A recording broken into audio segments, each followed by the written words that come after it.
네. 아까 인사를 드렸는데 마이크가 꺼져 있어가지고요. 아무튼 반갑습니다. 다들 각자 가정에서 예배 드리고 있는 줄 아는데요. 잘 지내고 계신지 모르겠습니다. 아, 오늘은 아까 말씀드린 것처럼 찬양 예배를 진행했어야 되는데, 이제 말씀으로 대체를 합니다. 설마 오늘 찬양 예배가 말씀으로 대체하는데 이날까지 모이지 못할까? 이날은 찬양했으면 좋겠다. 왜냐하면 말씀은 힘드니까. 그런데 이날까지 이렇게 오게 됐네요. 이 사태가 얼마나 길어질지 모르겠습니다. 각자 성도님들, 각자 가정에서 정말 올바른 태도와 올바른 신앙으로 예배를 드려주시기를 바랍니다. 저도 이제 이 사태에 관해서 이렇게 다들 말씀을 하고 있는데, 저도 이 사태에 관해서 언급을 안 할 수가 없습니다. 회사에 가면은 하루에 3번씩 출근, 퇴근, 그리고 점심 식사 때 온도 체크를 하고 있고요. 체온이 뭐 넘거나 이상이 있으면은 집으로 돌려보내게 되는데, 뭐 아직 그런 경우는 보지는 못했습니다. 이 상황 가운데에서 우리가 한 명이라도 환자가 나오거나 하면은 한 조가 정지가 되고, 그리고 혹 잘못되면은 회사가 정지될 수 있는 그런 위기 속에 있거든요. 지금 좀 시간이 많이 흘러서 좀 많이 방관하고 있는데, 처음에는 이런 그 상황이 너무 무섭고 그러더라고요. 마냥 우리 아이 하음이만 안 걸리면 괜찮다라는 생각이 있었는데, 나중 되니까 오히려 나 때문에 회사가 정지되면 어쩌지, 나 때문에 교회가 욕을 먹으면 어쩌지, 이런 생각들 때문에 스트레스를 굉장히 많이 받더라고요. 저희 자매도 마찬가지로 요양병, 정신 관련된 그 병동에 있다 보니까 거기 환자들이 협조가 안 되잖아요. 그렇게 통제가 되지도 않고, 한 명이라도 환자가 나오면은 금방 다 번져버리는 그런 위험 가운데 있습니다. 그러다 보니 자매랑 저는 매일 그 예민한 가운데에서 굉장히 좀 긴장하고 있었는데, 다행히 또 교회도 같은 뜻으로 이렇게 방향을 잡고 가는 것에 대해서 참 다행이기도 하면서, 또 이 상황 가운데 있으니까 굉장히 이상해요. 뭔가 부족한 느낌들이 많이 있고, 내가 이렇게 살고 있어도 되나 싶은 이런 생각들이 많이 듭니다. 각자 성도님들도 다들 그런 생각들이 있을 겁니다. 그래서 오늘 드리고자 하는 말씀도 마찬가지입니다. 그동안에 이제 그 아합의 이야기를 했었는데, 그 이후에 이어질 아하시아 왕, 여호람 왕, 그리고 엘리야, 엘리사, 이 등장 인물들에 관해서 얘기를 할 텐데요. 하나님께서 이 말씀을 통해서 우리에게 물어보시는 것은 과연 우리가 무엇을 원하는가, 그리고 위기 속에서 우리는 누구를 찾아가는가에 관한 두 가지 질문을 가지고 말씀을 좀 해보고자 합니다. 내가 이 상황 가운데 있을 때 저에게는 한 가지 좋은 것들이 주어지더라고요. 바로 시간이에요. 넉넉한 시간들이 주어지다 보니까 더 열심히, 그리고 더 하나님의 것을 더 시간 활용을 잘할 줄 알았는데, 오히려 더 잘못된 태도로 하나님 앞에 예배를 드리는 모습들을 굉장히 많이 봤거든요. 특히 저의 모습이 그랬습니다. 저는 이제 뭐 다들 그러겠지만 교회에서 봉사하는 일들이 많잖아요. 근데 시간적으로 봤을 때도 저도 마찬가지로 뭐 새벽 기도도 그렇지만 주일 운행에다가 학생회 진행하고 뭐 하루를 끝내고, 또 수요일도 가끔씩 운행도 하다 보니까 이 일을 하다가 하지 않으니까 나에게 많은 시간들이 주어지더라고요. 그래서 저는 그냥 편안하게 퇴근하면은, 그래, 예배당에서 예배 드리지 않으니까 일단 내 주간 근무가 끝났으니까 밥을 먹고 예배를 드리자. 밥을 먹으면서 예배를 드리자 하면서 밥을 먹으면서 예배도 드리고, 하은이가 응가를 했으니까 그래, 기저귀도 치우자. 예배 들으면서 씻기고. 굉장히 좀 정신이 없더라고요. 좀. 그렇게 지내고 있는데 일요일 날도 아침에 늦게 일어나서 잠옷 차림으로 10시 한 반까지 TV를 보고 있다가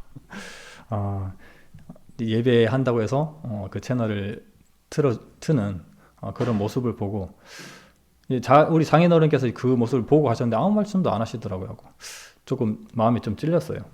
근데 하루는 저희 장모님이 집에 오셨는데, 제 야간 근무 때 저희 CC카메라는 문 앞에 불이 켜지면 이렇게 보이거든요. 근데 그것을 봤을 때 5시에 불이 켜지더라고요.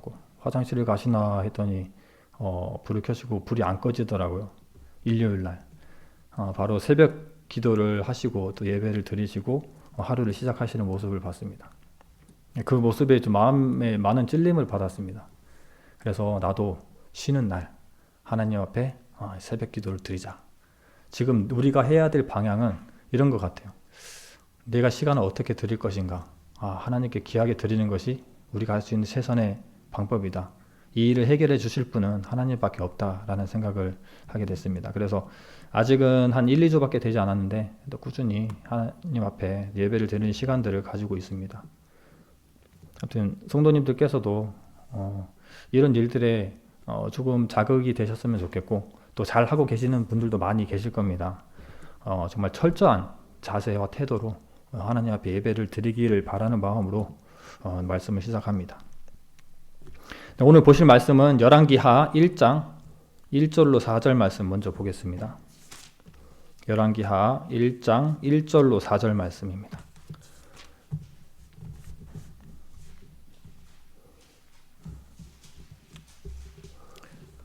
제가 읽겠습니다. 아합이 죽은 후에 모압이 이스라엘을 배반하였더라. 아하시아가 사마리아에 있는 그 다락 난간에서 떨어져 병들매 사자를 보내며 저희더러 이르되 가서 에그론의 신 바알세붑에게 이 병이 낫겠나 물어보라 하니라. 여호와의 사자가 디셉 사람 엘리야에게 이르시되 너는 일어나 올라가서 사마리아 왕의 사자를 만나서 저에게 이르기를 이스라엘의 하나님이 없어서 너희가 에그론의 신 바알세붑에게 물으러 가느냐. 그러므로 여호와의 말씀이 내가 올라간 침상에서 내려오지 못할지라 내가 반드시 죽으리라 하셨다 하라. 엘리야가 이에 가니라. 네. 아합이 죽었거든요. 우리 지난 저희 말씀 때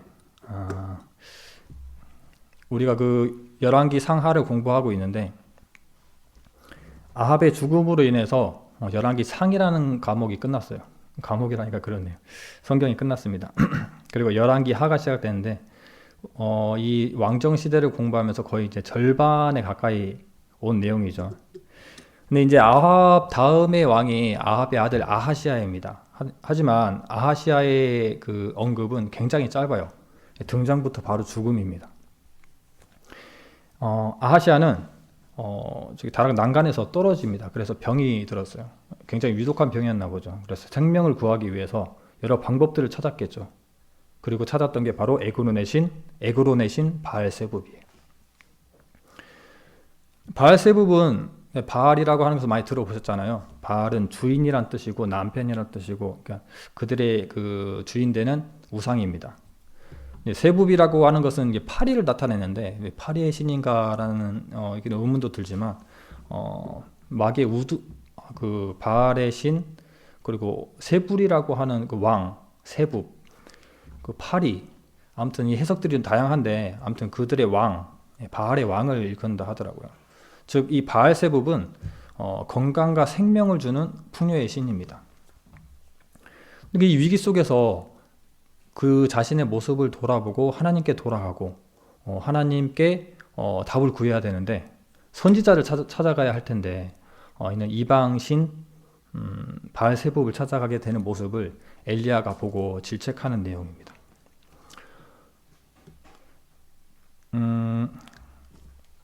이 누구죠? 아하시아가 사자를 보내게 되는데 그 길에 이제 엘리야가 간섭을 해서 얘기를 하는 거죠. 이스라엘의 신이 하나님이 능력이 없어서 네가 우상을 찾아가느냐라고 물어보는 겁니다. 그렇기 때문에 너는 그 침상에서 죽을 것이다. 이 예언대로 죽게 됩니다. 뭐 후에 아하시아가 그 사람이 누구더냐, 그 사람은 털이 많은 사람입니다. 그 사람이 엘리야다. 가서 데려와라. 라고 해서 50명의 사람과 50부장을 3번이나 보내게 되죠. 처음에 보낸 50명과 50부장은 죽고 불이 내려서 죽고 그리고 그 두 번째 보냈던 50명과 50부장은 엘리야가 또 불을 내려서 죽게 됩니다. 세 번째 갔던 사람이 엘리야를 부르러 갔을 때는 목숨을 구하거든요. 그래서 엘리야는 따라갑니다. 엘리야 그분의 그 기분 때문에 따라가는 것이 아니라 하나님의 사자가 엘리야에게 따라가라고 명합니다. 그래서 가서 똑같은 얘기를 해요. 이스라엘의 하나님이 능력이 없어서 네가 우상을 찾아가느냐. 너는 그 자리에서 죽을 것이다. 라고 해서 주게 됩니다. 이게 아하시아의 내용의 전부예요. 하지만 이것이 다가 아닙니다. 역대기에 보면은 이제 아하시아가 이때 남유다의 왕은 여호사밧이거든요. 여호사밧과 함께 큰 사업을 하는 내용이 나옵니다. 참고만 하시라고 말씀드리지만 그 배를 짓죠. 다시스로 가서 에시온 계별에서 배를 짓습니다. 그 다시스로 가는 배를. 그런데 이 배가 이 두 사람의 사업이 배가 파상돼 가지고 망하게 됩니다. 아무튼 그 내용이 있는데, 아무튼 아하시아는 여호사밧과 이런 큰 역사라고 하죠. 건설하는 것은. 아무튼 그러한 큰 사업이 있었다. 하지만 실패했다라는 것까지 말씀을 드립니다. 아무튼 이 짧은 역사는 이만큼 아하시아가 하나님 앞에 올바르게 살지 않았고 그렇게 크게 언급할 만한 인물이 아니기 때문이죠. 그래서 뒤를 잇는 왕이 바로 그의 형제입니다. 여호람. 그의 아들이 아니고 형제예요. 여호람. 이 여호람 때에는 남유다에는 똑같이 여호람이라는 왕이 있습니다. 여호사밧의 아들 여호람. 그래서 우리 여호람 때 여호람이 이름이 만나게 됩니다. 그래서 이 열왕기서에 보면은 여호람이라기보다 요람이라고 많이 쓰고 있더라고요. 자, 요람은 어떤 인물인지 한번 읽어보겠습니다. 열왕기하 3장 1절로 2절입니다. 3장으로 갑니다. 유다왕 여호사밧 18년에 아합의 아들 여호람이 사마리아에서 이스라엘 왕이 되어 12년을 치리하니라. 저가 여호와 보시기에 악을 행하였으나 그 부모와 같지는 아니하였으니 이는 저가 그 아비에 만든 바알의 주상을 제하였습니다. 네, 요람은 여전히 악한 왕입니다. 하지만 바알의 주상을 제하는 굉장히 큰 일을 했어요. 이때는 아합이 없기 때문에 이 일을 하기 쉽겠다라고 생각할지 모르겠지만 이세벨이라는 어머니가 있기 때문에 이 일은 쉽지 않았습니다. 하지만 그도 여로보암의 제의 길을 간 똑같은 사람입니다. 금 송아지의 신상을 헐지 않았기 때문에 백성을 우상 숭배의 길로 가게 했던 것은 여전히 변함이 없어요. 아무튼 그러한 요람은 한 큰 전쟁을 하게 되는데, 이 열왕기하 시작할 때 보면은 모압이 아합이 죽자 모압이 이스라엘을 배신하고 그 땅으로 돌아가 버립니다. 그 조공 드릴 것들을 드리지 않아 버리죠. 그래서 요람이 아합을 쳐야 되겠다라는 계획과 함께 남유다의 여호사밧 왕과 그리고 에돔의 왕과 함께 치러 가게 됩니다. 치러 가게 되는데 문제가 물이 없는 거예요. 7일 동안 갔는데 물을 찾지 못해가지고 우리 이 자리에서 이제 망했다, 죽었다. 또 한 번에 또 위기가 옵니다. 이들에게도. 그런데 이 위기 가운데에서 여호사밧이라고 하는 조금 그 정직한 왕이죠. 여호사밧이라고 하는 왕은 하나님의 사람을 찾게 돼요. 열왕기하 3장 11절에 보면 여호사밧이 가로되 우리가 여호와께 물을 만한 여호와의 선지자가 여기 없느냐 라고 물어보는 거죠. 그랬더니 엘리사라는 사람이 이 근처에 있습니다 라고 하면서 그러면 그 사람을 찾아가자 라고 해서 엘리사를 찾아가게 됩니다. 이 엘리사를 찾아갔을 때 엘리사는 요람 왕을 보고 반가워하지 않아요. 그래서 나랑 상관없는 일이라고 돌아가라고 하지만 이 여호사밧의 얼굴을 봐서 그들의 요구하는 것들을 들어주게 됩니다. 그래서 하나님의 그 메시지를 받아서 그들에게 말해주기를 도랑을 파라, 골짜기를 파라. 그렇게 하면 물이 찰 것이고 너희 짐승들과 사람들이 먹을 수 있을 것이다. 그리고 동시에 너희들이 전쟁하러 가는데 그 전쟁, 모압과의 전쟁 하나님께서 너희 손에 붙이셨다. 그래서 그 전쟁을 너희들이 승리할 것이다 라는 두 가지의 예언을 해줍니다. 근데 이제 아무래도 이 예언 그대로 이루어졌기 때문에 물로 인해서 회복이 됐겠죠. 물로 인해서 회복이 됐는데 반면에 모압이라고 하는 이 나라의 왕은 아침 해가 뜨니까 이 햇빛이 비치는 것을 보니까 저 사람들이 서로 싸웠구나. 에돔과 남유다와 북이스라엘은 서로 사이가 그렇게 좋은 나라들이 아니잖아요. 잠시 동맹 가운데 있는 나라들이거든요. 그리고 매번 싸우는 나라들입니다. 근데 그 물에 비치는 그 햇빛이 핏빛으로 보여서 그들이 서로 싸웠다. 치러 가자 라고 해서 치러 갔다가 결국 패망하게 되죠. 그래서 이 모압이 이제 거의 전쟁에서 완전히 완패를 당할 만한 위기 속에 있을 때 어떻게든 빠져나가 보려고 에돔의 사이를 뚫어볼까 했는데 뚫지도 못해요. 완전 졌잖아요. 완전히 진 게임이고 이 이스라엘과 유다와 에돔은 이긴 게임이었어요. 그런데 그 와중에 반전이 일어납니다. 열왕기하 3장 27절 말씀을 보면 모압 왕이 어떻게 행동하느냐, 그 위기 가운데에서 이에 자기 위를 이어 왕이 될 마다들을 취하여 성 위에서 번제를 드린지라. 이스라엘에게 크게 통분함이 임함에 저희가 떠나 각기 고국으로 돌아갔더라. 네, 반전이 일어납니다. 무승부로 끝나버려요. 왜냐하면은 그 왕이 그 가장 소중하다고 생각하는 마다들이죠. 마다들을 번제로 드려버립니다. 제물로 죽여서 드려버리는 것을 보니까 이 모압의 왕이 제정신이 아니구나. 완전히 지금 미쳤구나.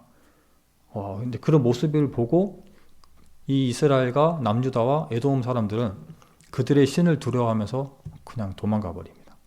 그래서 결국 전쟁은 승리로 마무리 짓지를 못하는 것이죠. 근데 우리가 1장과 3장 사이를 보면은 선지자의 간섭이 나오는, 선지자의 등장을 보게 되는데 1장에서 요 아하시아에게는 엘리야가, 그리고 3장에서는 엘리사가 나오게 돼요. 그래서 오늘은 엘리야와 엘리사 얘기를 더 좀 깊게 해보려고 합니다. 우리가 성경을 좀 많이 보신 분들은 모르겠지만 저는 좀 헷갈리더라고요. 엘리야는 어떤 사람이고 엘리사는 어떤 사람이고, 수넴 여인의 이야기는 엘리사인지 엘리야인지, 그리고 나아만 장군의 이야기는 엘리사인지 엘리야인지, 그렇죠. 뭐 기름을 붓는 이런 여러 가지 이야기들이 나오는데 엘리야인지 엘리사인지 모르겠어요. 그래서 오늘 구분을 해보자면은, 먼저 그 상황 속에 함께 있었다면 충분히 구분이 됐을 것 같아요. 우리는 이 엘리야, 엘리사라고 하는 이 단어 때문에, 이 이름 때문에 너무 헷갈리잖아요, 이름이. 그런데 외모적으로 봤을 때는 굉장히 상반됩니다. 열왕기하 1장 8절에 보면은 엘리사가 어떤 모습을 하고 있었는지 볼 수 있는데요. 저희가 대답하되 그는 털이 많은 사람인데 허리에 가죽띠를 띄었더이다. 왕이 가로되 그는 디셉 사람 엘리야로다. 엘리야는 털이 많은 사람입니다. 반면에 엘리사는 어떤 사람이냐면 열왕기하 2장 23절에 보면 엘리사가 거기서 베델로 올라가더니 길에 행할 때에 젊은 아이들이 성에서 나와서 저를 조롱하여 가로되 대머리여 올라가라, 대머리여 올라가라. 네, 털이 많고 한 사람은 대머리고 털이 없고, 이렇게 이 모습을 상상하면서 보면은 그들이 어떤 일을 했는지를 참 이해하기는 좋을 것 같은데, 이 엘리야의 사역이 엘리사로 이어지고 동시대의 인물이기 때문에, 그리고 비슷한 이름을 가졌기 때문에 역시 구분하기 어려운 것은 어쩔 수 없습니다. 자, 그렇다면은 이 엘리사, 어떻게 해서 엘리야의 사역이 엘리사로 넘어가게 됐는지에 관해서 한번 보자면은, 엘리사는 엘리야에게 두 배의 갑절에 두 배의 영감을 구하게 되죠. 그 내용을 말씀드리겠습니다. 엘리야가 이제 곧 회리 바람으로 들림을 받을 것에 대해서 예측을 하고 있었어요. 많은 선지자 생도들도 그 일을 들어서 알고 있었습니다. 그래서 때가 되니까 엘리야가 길갈에서 베델로 가고 또 여리고로 가고 요단강을 건너갑니다. 이것은 단순히 그냥 가고 싶은 길을 갔던 게 아니고 베델에 있는 그들의 선지 생도들에게, 그리고 여리고에 있는 선지 생도들에게 모습을 보이는 거죠. 왜? 곧 가니까. 그런데 이 길을 엘리사가 계속 따라가게 돼요. 엘리사가 따라가게 되는데 엘리야는 이곳에 있어라, 나 혼자 그쪽 가겠다라고 하지만은 엘리사가 기어코 끝까지 따라갑니다. 그리고 마지막에 요단강에서 많은 생도들이 지켜보고 있는 가운데에서 엘리야와 엘리사가 그 물을 건너가게 되죠. 엘리야가 겉옷을 벗어서 물을 칩니다. 요단강 물을. 그러니까 물이 갈라지고 그 둘이 걸어가게 되죠. 굉장히 좀 이분들을 보면은 영성, 뭔가 마법사 같은 그런 느낌이 들어요. 와, 어떻게 겉옷으로 물을 쳐가지고 물을 가르고 사람도 살리고, 나무 하나 던져가지고 물도 바뀌고, 소금 하나 던져가지고 물도 바꾸고, 곰도 부르고, 참 대단하다는 생각이 드는데, 어, 그 엘리야가 엘리사를 데리고 이제 건너가게 돼서 하는 질문이 있죠. 열왕기하 2장 9절입니다.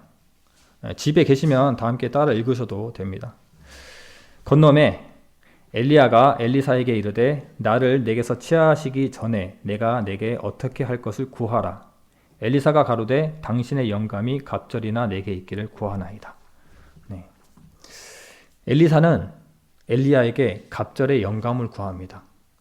단순히 생각했을 때 엘리야의 대단한 능력을 생각해 보면은 엘리사는 정말 무리한 요구를 하는 것이 아닌가. 정말 그 영성에 대해서 욕심이 너무 지나친 건 아닌가라는 단순한 생각들이 들어요. 하지만 여기서 갑절이나 되는 갑절이나에 해당하는 이 히브리어는 그가 갑절에 유익한 것들을 부유함이나 육신을 위해서 그랬던 것이 아닙니다. 단순히 영성이 탐이 나서 그랬던 것도 아니에요. 이 갑절이나에 해당하는 것은 피 슈나임이라고 2배의 몫을 요구를 합니다. 이 2배의 몫이라는 것은 장자가 받을 수 있는 몫이거든요. 장자가 단순히 2배의 몫을 받는 게 아니에요. 첫째라고 받는 이유도 있지만 장자는 그만큼의 책임감과 부담감, 그 2배의 고난 가운데 살아갑니다. 그렇기 때문에 2배의 몫을 받는 거예요. 그 의미에서 2배의 몫이라는 해석입니다. 그래서 엘리사는 엘리야에게 당신이 행할 그 사역의 2배의 일을 내가 감당할 수 있도록 2배의 영성을 내게 주십시오. 2배의 영감, 갑절의 영감을 주십시오. 라고 얘기합니다. 그래서 엘리야가 대답을 하죠. 가로되 내가 어려운 일을 구하는도다. 여기서 어려운 일이라는 것은 좀 어려운 게 내용인데, 어려운 일이라는 것은 히크시타라고 해서 카샤라고 하는 이 단어의 변형이에요. 그 사람들은 히브리어는 좀 복잡한 게 한 단어를 가지고 이 동사라는 이 단어를 가지고 이게 1인칭인지 2인칭인지 3인칭인지 남자인지 여자인지 그리고 이게 어떠한 그 형태인지 이때 따라서 달라집니다. 그러니까 히크시타라고 하는 이 단어는 카샤라고 하는 이 단어에서 이렇게 변형된 건데, 이 카샤라고 하는 단어를 보면은 감당하기 어려운 일을 짊어진다. 네, 이런 뜻입니다. 그래서 너가 감당하기 힘들 건데 이 일을 너가 감당할 수 있겠어? 참 힘든 일을 구하는구나 라고 해석을 하시면 될 것 같아요. 그리고 엘리야는 엘리야와 엘리사 두 사이를 불수레와 불마차 가서 가르고 격하고 엘리야는 회리 바람을 타고 올라가게 되죠. 이 일은 엘리야의 사역이 엘리사에게 넘어가게 되는 거거든요. 예전에 엘리야가 이세벨을 피해서 도망가 있었을 때 하나님께서 너는 혼자가 아니다. 너의 일을 감당할 여러 사람들을 너에게 알려줄 테니 그들에게 기름을 붓고 그리고 하나님의 군사가 이렇게 많다라는 것을 보여주면서 그를 일으켜 세우는 이야기가 나옵니다. 그 중에 한 사람이 바로 엘리사죠. 엘리사와 또 우리가 많이 언급을 했었죠. 엘리사와 하사엘과 예후라는 이 세 사람이죠.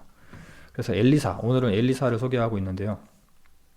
이 엘리사가 이제 올라가는 엘리야를 보고 소리를 지릅니다. 내 아버지여, 내 아버지여, 이스라엘의 병거와 그 마병이여 라고 얘기를 하고 옷을 막 찢죠. 슬픔으로. 여기서 말하는 이스라엘의 그 병거와 마병이여 라고 하는 것은 불수레와 불마차를 얘기하는 것이 아니에요. 이 이스라엘 병거와 마병은 이스라엘을 지켰던 사람이라고 얘기를 하는 겁니다. 왜냐하면 후에 엘리사가 병들었을 때 요시아라는 왕이 똑같은 얘기를 합니다.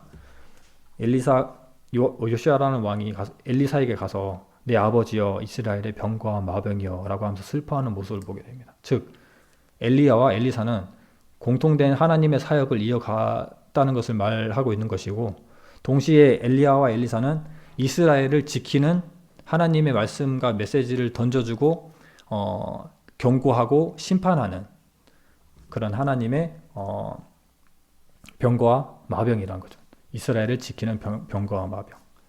아무튼 이 이스라엘을 지키는 병거와 마병의 일을 엘리야가 했고, 그리고 엘리사에게 전해주는, 그 사역을 감당하도록 전해주는 이야기입니다.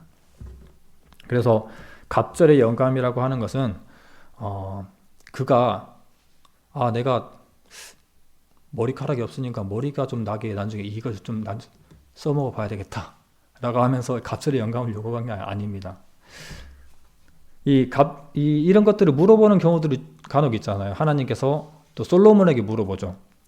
너는 무엇을 원하느냐 라고 했을 때 솔로몬은 지혜를 원하죠. 근데 앞선 아버지께서 많은 사람들을 재판하고 선과 악에 관해서 어떤 것이 올바른 길인지 이런 재판하는 그 지혜가 굉장히 필요한 거구나 라는 생각에 그것을 구했어요. 올바른 지혜. 그랬더니 하나님께서 부와 명예와 영화 모든 것들을 주게 되죠. 마찬가지로 오늘 엘리사도 너가 무엇을 구하느냐라고 했을 때 제발 머리카락 좀 났으면 좋겠습니다 이런 것을 구한 게 아니고 그리고 나의 건강을 좀 지켜주십시오라는 것을 구한 것도 아니에요. 단순히 당신이 하는 그 역사를 내가 이어갈 수 있도록 내가 감당할 수 있도록 그 길을 가겠습니다. 대신 나는 좀 더 강한 길을 갑니다. 두 배로 힘든 길을 내게 주십시오 라고 하는 부분이에요. 그래서 그가 구한 길은 두 배의 책임감, 두 배의 부담감, 그 두 배의 고난의 길이라는 것을 우리가 알고 있어야 됩니다. 이렇게 성경에서 솔로몬에게도 그렇고 엘리사에게도 그렇고 마치 소원을 물어보는 것처럼 너가 내게 무엇을 원하느냐 소원을 말해봐라 라고 하는 것들 마치라기보다 교회에서 이런 일들에 관해서 질문을 해보면은 다들 비슷한 답을 할 것 같아요. 내게 가장 중요한 것은 무엇인가. 예전에 학생회 할 때 이런 주제로 교제를 해본 적들이 있거든요.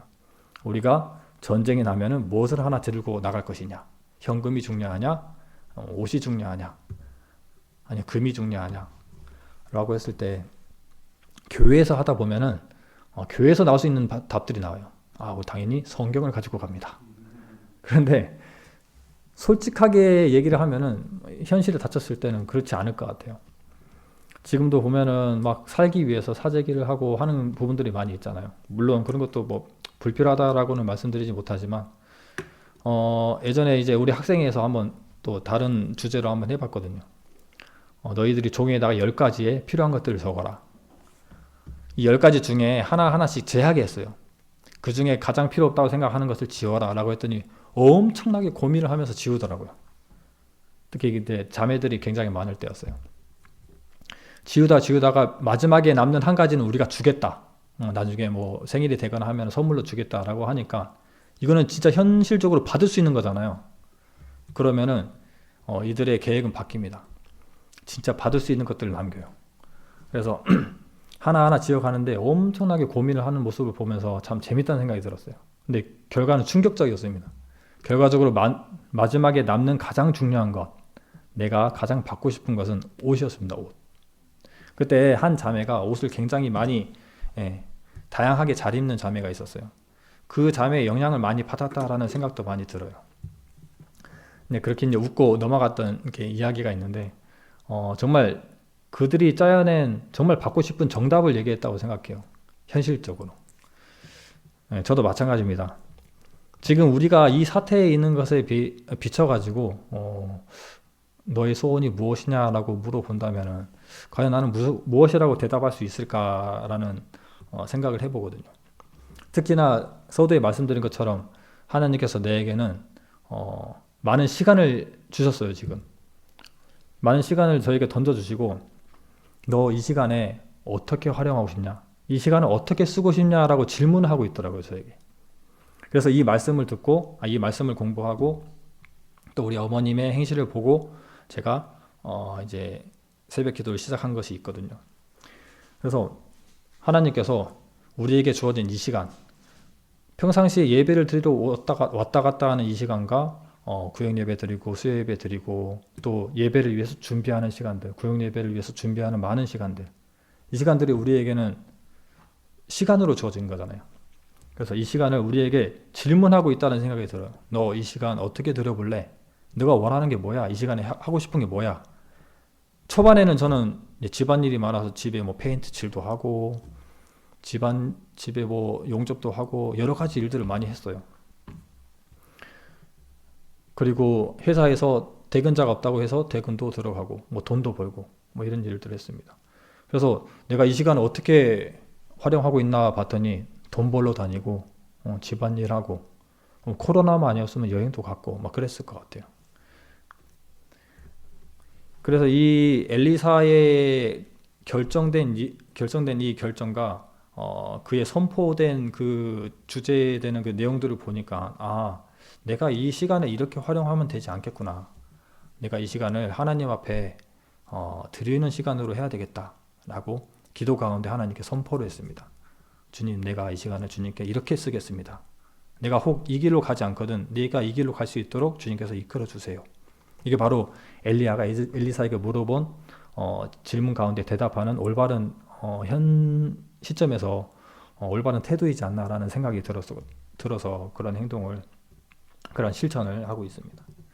아무튼 엘리야의 사역은 엘리사에게 전가되었습니다. 그래서 엘리사는 그때부터 또 길 이동을 하죠. 먼저는 그 자리에서 엘리사가 겉옷을 떨치고 갔기 때문에 엘리사의 겉옷을 주워서 요단강 앞에 가서 엘리야가 했던 것처럼 물을 칩니다. 그랬더니 물이 쫙 갈라지는 거죠. 이거 단순히 엘리야의 겉옷의 능력이 아니고 엘리야의 능력도 아닙니다. 이것은 하나님이 엘리야의 그 영감을 엘리사 너가 그리고 내 능력을 너에게 메신저로 쓰겠다라는 선포이죠. 이것은 선포는 자기 혼자 선포한 것이 아니고 많은 선지자 생도들이 지켜보고 있었던 거예요. 엘리야와 엘리사가 길을 건너기 전에 많은 생도들이 물 건너에서 지켜보고 있었습니다. 멀리서 보니까 무슨 말 하는지 모르겠는데 엘리야가 날아가 버리죠. 그러니까 이들이 엘리야를 찾으러 산을 사흘 동안 찾게 되는 이야기가 나오는 겁니다. 근데 엘리사가 건너오니까 엘리야의 영이 엘리사에게 임했다라고 하면서 엘리사를 높이기 시작하고 그 앞에 절을 하게 되는 모습이 있게 됩니다. 그리고 엘리사는 이후에 여리고와 베델로 가게 되는데 이 경로는 이렇습니다. 엘리야가 베델과 여리고를 거쳐서 요단강을 건넜던 것처럼 함께 갔던 엘리사가 그 역으로 여리고와 베델을 거쳐서 간 이유는 그들의 생도들에게 엘리야의 사역이 엘리사에게 임했다는 것을 선포하기 위해서죠. 그래서 단순히 내가 엘리야 거 받았어 라고 얘기한 것이 아니고 여리고에서도 하나님의 일을 하게 되고 베델에서도 하나님의 임재를 보여주게 됩니다. 그 하나님의 능력을, 그 영성을 보여주게 되는 것이죠. 그래서 엘리야가 처음에 하는 것이 여리고에 가서는 축복을 하고 또 베델에 가서는 또 저주의 일을 행하게 됩니다. 자, 먼저 축복의 일은 어떤 일을 했는가? 여리고에 가니까 물이 먹지 못해서 물이 안 좋아서 식물이 잘 자라지 못하고 짐승들이 죽어가고 그런 굉장히 좀 위험한 가운데 있었어요. 그래서 엘리사가 그것을 보고 흐르는 물을 치료한 것이 아니고 물의 근원으로 가게 됩니다. 물의 근원으로 가서 소금을 그 가운데 던져서 그 물을 회복하게 하는 일을 하게 돼요. 이 여리고라고 하는 성읍은 예전에 여호수아가 저주했던 땅이죠. 저주했던 이 여리고 성을 다시 건설하면은 건설 들어갈 때 첫째가 죽고 나중에 문을 달 때 막내가 죽는다 그 말인가 모르겠는데 아무튼 죽는다라고 얘기를 했어요. 실제로 열왕기상 16장인가 보면은 이 내용이 나옵니다. 누가 지었는데 다 죽죠. 첫째 죽고 막내 죽고. 근데 이 땅에 이렇게 저주가 내려진 이 성읍에 엘리사는 또 축복으로 인해서 물을 회복시켜서 그 땅을 회복시키고 또 생명을 주게 되는 일을 하게 됩니다. 반면에 이제 베델로 가게 됩니다. 베델은 굉장히 좋은 이름이죠. 베이트엘. 그래서 이것을 해석해 보면은 하나님의 집. 그렇죠. 하나님의 집이라는 대단한 이름을 가진 이 베델은 굉장히 타락했어요. 왜냐하면 먼저 읽어보겠습니다. 열왕기하 2장 23절 그리고 24절까지 읽어보겠습니다. 엘리사가 거기 베델로 올라가더니 길에 행할 때에 젊은 아이들이 성에서 나와서 저를 조롱하여 가로되 대머리여 올라가라 하는지라. 엘리사가 돌이켜 저희를 보고 여호와의 이름으로 저주하매 곧 수풀에서 암곰 둘이 나와서 아이들 중에 42명을 찢었더라. 네, 굉장히 좀 잔인한 내용입니다. 이 베델에 갔는데 베델의 아이들이 왜 엘리사에게 이렇게 놀렸을까요? 뭐 대머리를 보기 힘들어서 대머리를 보고 놀린 것일까요? 그렇지 않습니다. 이 베델이라고 하는 것은 북이스라엘의 시작부터 우리가 보면은 여로보암 왕이 이 민족들이 예루살렘으로 갈까 겁이 나서 자기를 다 떠나서 도망갈까 겁이 나서 단과 베델에 금 송아지를 만들게 되죠. 그리고 산당을 지어서 그곳에서 예배하도록 합니다. 그래서 이 단과 베델이라고 하는 이곳은 우상 숭배의 가장 중심이 되는 지역이에요. 그래서 그들은 그들의 부모로부터 올바르지 않은 교육들을 받았겠죠. 우상 숭배가 잘 이루어지는 그곳에서 얼마나 하나님의 사람들이 있었겠습니까? 그래서 그들은 그들의 부모로부터 잘못된 우상의 가르침들을 받았겠죠. 그리고 베델이라고 하는 것은 정말 좀 웃긴 게 여리고성을 다시 지었던 열왕기 상하에 나갔었나 16장에 아까 말씀드린 그 사람이 바로 베델 사람입니다. 그렇죠? 그만큼 베델은 정말 올바르지 않은 가르침, 그리고 하나님에 대한 가르침이 전혀 없었던 곳이라고 생각을 하시면 될 것 같아요. 그래서 그런 경고도 모르니까 여리고에 가서 건물을 짓고 성읍을 또 짓고 했겠죠. 그리고 엘리사가 왜 이런 상황 가운데 그들을 저주하고 암콤이 나와서 그들을 찢게 했나? 단순히 대머리라고 놀렸던 게 자극이 됐나? 그것도 아닙니다. 그는 그의 유익을 통해서 그의 또 그 화를 통해서 그의 영성을 남발하거나 절대 그러진 않습니다. 그들이 말하는 것은 대머리여 올라가라, 대머리여 올라가라 라고 하는 것은 올라가라는 표현에 우리가 중점을 좀 줘야 될 것 같아요. 엘리사 전에 누가 올라갔습니까? 엘리야가 올라갔죠. 그 베델에 있는 사람들에게는 엘리야는 좋은 사람이 아니에요. 왜냐하면 그들에게 기근을 줬던 사람이고 그들이 힘들게 했던 사람입니다. 그들이 해석하기에는 엘리야는 없었으면 좋겠다는 그런 사람이에요. 그 사람이 들림을 받아 올라갔으니 엘리사 너도 올라가라, 한번 올라가봐라 라고 놀리는 거죠. 그래서 엘리사가 보기에는 이 베델의 실태가 굉장히 형편없는 거예요. 그래서 하나님의 메시지를 전하기를 그들의 저주하고 아이들을 암곰이 나와서 아이들을 찢게 되는. 근데 어디 성경에 보니까 또 찢어 죽였다라고 사람들이 또 가르치고 그러더라고요. 저도 예전에 학생들에게 가르칠 때 암곰이 나와서 애들을 찢어 죽여버렸다라고 가르쳤는데 어디를 찾아봐도 죽였다는 내용은 없습니다. 찢었다. 크게 상하게 한 것이죠. 아무튼 엘리사는 이렇게 축복의 일과 저주의 일을 이렇게 함으로써 여리고에 있는 생도들에게도 내가 엘리사 일을 이어서 진행한다. 그리고 베델에 있는 생도들에게도 내가 엘리야 일을 이어서 그 사역을 감당한다라는 선포의 진행이 있게 됩니다. 그래서 이 엘리사가 한 이 일은 이 갑절의 영성을 남발하지 않죠. 그가 정말 남발했다면은 좋은 집에 살았을 것이고 자기에게 필요한 것을 채웠을 것인데 후에 보면은 나아만 장군이 문둥병 때문에 찾아왔을 때 그의 병을 낫게 해줍니다. 그런데 그 보수를 주려고 왔을 때 아무것도 구하지 않는 모습을 보면은 이 사람은 자기의 유익을 위해서, 육신적인 유익을 위해서는 절대 행하지 않습니다. 그리고 집도 없었죠. 그래서 수넴 여인의 집에서 머물게 되는 일을 보게 됩니다.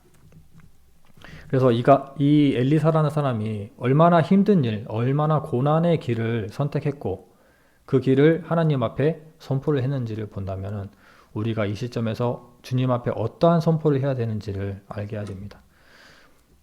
예전에도 말씀드렸지만 우리에게 가장 중요한 것은 예배이고 이 말씀입니다. 개인적인 그 시간들이 많이 주어지면은 그 개인적인 삶의 그 행동 방식 속에서 우리가 말씀을 찾아보는 것들이 굉장히 중요하거든요. 하지만 말씀을 펼치는 게 제일 어려워요. 막상 펼치면은 보기라도 하는데 펼치는 이 상황이 굉장히 힘듭니다. 하루에 한 장이라도 봐라. 한 장 보다 보면 더 볼 수도 있어요. 하지만 그 한 장 보는 게 한 절 보는 것도 힘들어요. 그것이 바로 우리가 성경을 볼 상황이 내 마음 가운데 준비가 안 되기 때문이거든요. 이 코로나 사태 때문에 각자 성도님들께서 각자의 상황 속에서 염려하고 있는 부분들이 굉장히 다양할 거라고 생각합니다. 하지만 그 가운데서 우리가 구해야 될 것은 많은 마스크가 아니고, 그리고 빨리 나와야 할 백신도 중요하죠. 그것보다 중요한 것은 우리가 그 삶 속에서 어떻게 하나님의 예배를, 그 말씀을 지켜나가느냐, 그리고 어떻게 하나님의 일을, 그 사역을 감당하고 살아가느냐를 고민하는 것이 우리의 바람직한 방향이고, 그 길을 가기 위해서 우리가 과감한 하나님 앞에 기도의 선포가 필요한 것 같아요. 저도 올바른 길은 압니다. 어떤 길인지. 올바른 길이 어떤 길인지 알지만 그 길을 가지 못하는 것은 주님 앞에 기도로서 선포가 없었기 때문이에요. 혹 내가 이 자리에도 서 있지만은 그동안에 여러 가지의 육신적으로 힘든 여러 가지 일들을 겪었을 때, 결국 결과에 섰을 때 보면은 내가 그 기도를 구했구나. 내가 하나님 앞에 그 기도로 선포로서 구했구나. 주님 앞에 정말 과감한 기도하기를, 주님, 저는 정말 겁이 많은 사람인데 내가 주님 앞에 좀 과감하게 기도하기를, 내가 좀 팔다리가 부러지더라도 예배 가운데 하나님 앞으로 돌아올 수 있게, 이 땅에서 부유하게 사는 것이 아니라 정말 천국에서 많은 상급을 받을 수 있는 형편이 올바른 길인데 그 길을 가는 것은 주님께서 내게 무엇을 주실 줄 압니다. 고난을 주실 걸 압니다. 하지만 그 길 눈 딱 감고 그냥 가게 해주세요 라고 기도를 하니까 나중에 보니까 정말 힘든 길들을 가게 돼요. 어쩌다 보니. 그런데 결국 결과적으로 봤을 때 하나님 앞에 유익한 그 길을 가고 있는 것을 보면은, 우리에게 필요한 것은 엘리사의 선포, 그리고 솔로몬의 올바른 지혜, 이런 것들을 하나님 앞에 선포로서 구하는 것이 굉장히 중요하지 않나라는 생각이 듭니다. 전에도 말씀드렸지만 선지자라는 것은, 이제 마지막으로 한 가지만 더 말씀드릴 텐데요. 우리가 왕정 시대를 공부하고 있는데 이 왕의 이야기를 통해서 어떤 것을 얻어갈 것인가, 어떤 것을 배울 것인가. 단순히 역사만 가지고 어떤 왕은 잘 살았고 못 살았고, 어떤 왕은 무슨 건설을 했고 그리고 헐었고 싸웠고 이겼고 졌고, 단순히 여기에만 그친다면 우리는 왕정 시대에서 하나님의 뜻을 가져갈 것이 하나도 없어요. 하지만 이 왕정 시대는 역사서라는 것보다 선지서라고 우리가 이해를 해야 됩니다. 실제로 우리나라에서는 이 역사서에 관한 여호수아, 사무엘 상하, 열왕기 상하라고 역사서로 분류가 되어 있잖아요. 우리들은. 하지만 히브리어 경전에 보면은 타나크라고 해서 토라와 느비임과 케투빔으로 분류합니다. 토라는 율법서, 창출레민신 맞나요? 아무튼 이렇게 되고, 나머지 선지서, 느비임이라고 하는 선지서예요. 그리고 케투빔이라고 하는 성문서로 나눠지게 되는데, 이 여호수아와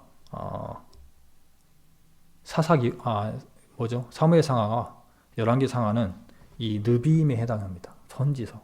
그래서 우리가 시각이 이 성경의 주인공이 왕이 아니고, 이 왕정시대의 그 성경의 주인공은 바로 하나님이시고 하나님의 말씀이라는 것을 알아야 돼요. 그래서 이 상황 가운데 하나님께서 우리에게 어떠한 메시지를 말하고 있는가, 선지자들을 통해서 어떠한 메시지를 우리에게 외치고 있는가에 관해서 알아야 됩니다. 우리가 선지자 하면은 예언자, 선견자, 선지자, 대언자라고 얘기를 하는데, 미래만 예측하고 미래의 일만 얘기하는 것이 아니에요. 선지자 일을 보면은 하나님의 말을 전달할 뿐이지, 미래의 이야기, 하나님 앞으로 나타날 이야기도 말씀해 주시지만 그 이야기의 비중보다 단순히 하나님의 메시지를, 지난 일이라도 과거의 일과 현재의 일이라도 메시지를 전달하는 목적이 가장 크거든요. 그 예로 보면은 이 선지자는 나비라고 하는데, 모세는 나비라고 불립니다. 모세가 아니라 아론은 모세의 나비라고 불려요. 근데 우리는 대언자라고 해서 말만 대신해 주는 사람이구나 라고 하지만, 그 표현이 나비라는 것이죠. 모세의 메시지를 말로써 전달해 주는 사람이 바로 아론이었어요. 그 사람이 바로 모세의 나비, 모세의 말을 전해주는 선지자라는 표현이죠. 그래서 우리말로 번역하기에는, 선지자라고 하기에는 뭔가 하나님의 말씀을 전하는 것 같으니까 대언자라고 썼죠. 여호수아도 마찬가지고 아브라함도 마찬가지고 나비라는 표현을 씁니다. 즉 하나님의 말을 전달해 주는 사람이에요. 그래서 우리가 예전에 말씀드렸지만은 지금 이 시대에 하나님의 메시지를 우리에게 전달해주는 메신저의 역할, 바로 말씀이라는 것이죠. 그래서 오늘의 마무리도 마찬가지입니다. 우리가 지금은 위기 속에 있어요. 그렇죠. 위기 속에 있는데 이 위기 속 가운데 우상을 찾아갈 것인가, 세상의 것을 찾아갈 것인가, 아니면 나비라고 하는 선지자를 찾아갈 것인가, 우리가 고민해야 됩니다. 올바른 왕들은 선지자를 찾아갑니다. 다윗도 그랬고 모든 것들을 하나님께 물어봅니다. 그래서 우리가 이 상황 가운데 답은 하나밖에 없어요. 선지자를 찾아가는 겁니다. 즉 말씀을 찾아가는 것이죠. 말씀 안에 답이 있습니다. 그렇기 때문에 말씀을 보기 위해서 기도의 선포가 필요한 것이고, 말씀을 통해서 우리가 인생의 해답을 얻을 수 있는 결말을 가질 수 있는 것이죠. 그래서 각자 가정에서 이 말씀을 실천하시면 좋겠고, 그 실천으로 정말 올바른 태도와 올바른 자세로 예배를 드리고, 가능하면은 최대한 경건한 가운데의 말씀과 이런 것들을 시청해 주시고, 밥을 먹는다거나 귤을 까먹는다거나 안 좋은 태도로 누워서나 그렇게 예배를 드리는 것보다 각자의 가정에서도 정말 올바른 자세와 태도로 예배를 드리면 좋을 것 같습니다. 그리고 가능하면은 우리가 새벽기도 같은 것들도 실천해 보는 시간들이, 이것은 아주 자유롭죠. 교회로 가버리면은 부담스럽지만은 한번 일어나서 해볼까라고 하면은 이 방에서도 단순히 딱 일어나서 잠시라도 드릴 수 있고 바로 또 잠들 수 있는 그런 편한 실천이 될 수 있습니다. 아무튼 오늘 말씀을 통해서 많은 것들을 전달해 드렸는데, 다음에는 이제 남유다로 넘어가야 될 것 같습니다. 여호사밧의 이야기를 통해서 이야기를 진행하도록 하겠습니다.